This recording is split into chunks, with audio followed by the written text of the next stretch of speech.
Well, South Africa ranked as one of the most dangerous countries in the world when it comes to killings. Not exactly an honour we carry very well.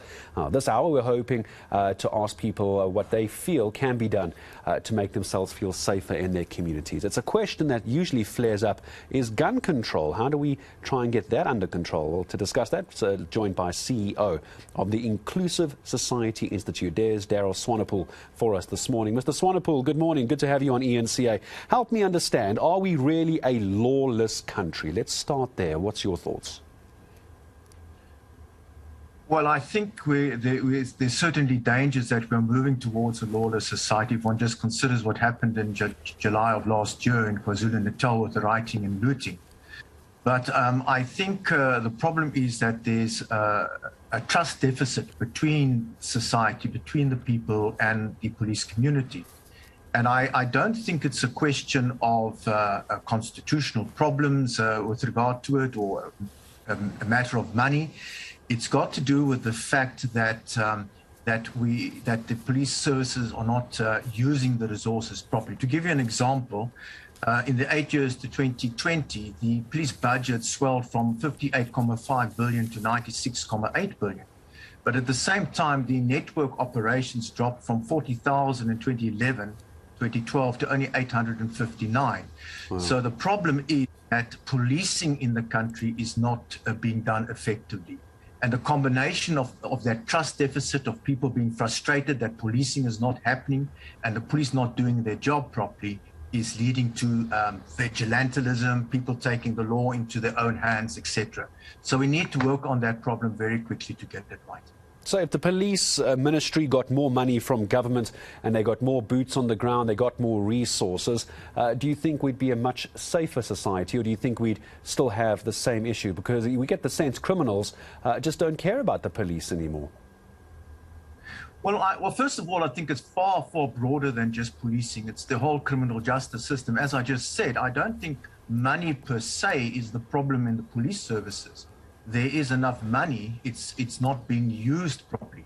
There's also a lot of fraud that's taking place there. If you look at the top-heavy structure of the police services, there's something like 200 generals and 600 brigadiers, all duplicating services and turf battles, etc. So I don't think the money is being used properly. The bigger problem, I think, is in the judicial system. There are too few judges. I mean, we only have a couple of hundred judges in the country. Too few judges, too few cases, not enough money going into the judicial system. You've seen what's happened with the National Prosecuting Authority, where they are under-resourced, the caseloads are far too high. Then you have the correctional services, where the prisons are overcrowded. So it's the whole criminal justice system that is leading to this. The police is only one component. I don't think the money problem there is as big as the money problem is in the rest of the criminal justice. So there's a lot of problems. I mean, this is clear. That right. Sorry. Yeah. Go ahead.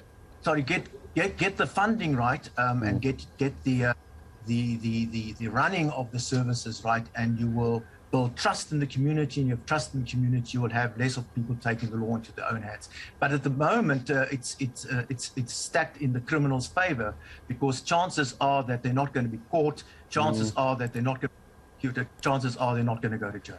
And I think that's the perception of a lot of criminals, that they just know that the chances are very much in their favour. So if we were to have a conversation with the right person in our country, you, Daryl, tell me who that right person is, and what would you tell them? Is it the minister? Is it the president? Is it society? Who would it be, and what would you tell them to try and get on top of this? Well, I don't think one person can solve this problem. It's a very, very big problem. And what I really think at the time has come was to have a national dialogue on how to deal with the criminal justice system in the country. We need to bring together government. We need to bring together the courts. We need to bring together the legal fraternity, and we need to bring civil society into a proper, structured and decent, constructive discussion.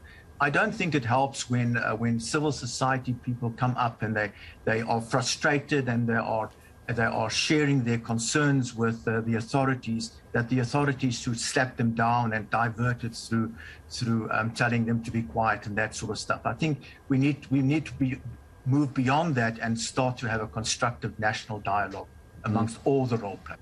Perhaps I'll leave this as my last question. Daryl, forgive me for going back on the point here for a moment. So, bringing together government, police, civil society, when we use the words we need to bring them together, who's the we? Someone has to do it. Someone has to start somewhere. Who's that, very briefly? Yeah, I think this should go to the top. I mean, South Africa is one of the highest criminal countries, one of the countries with the highest crime rates in the world. It is impeding investment. It is, if you call for foreign direct investment to take place at the highest level, I mean, the president is leading that drive, then the circumstances around bringing that into the country also needs to be addressed at the highest level. So I would say that it should go right up to the president, who should, within the presidency, convene such a national dialogue.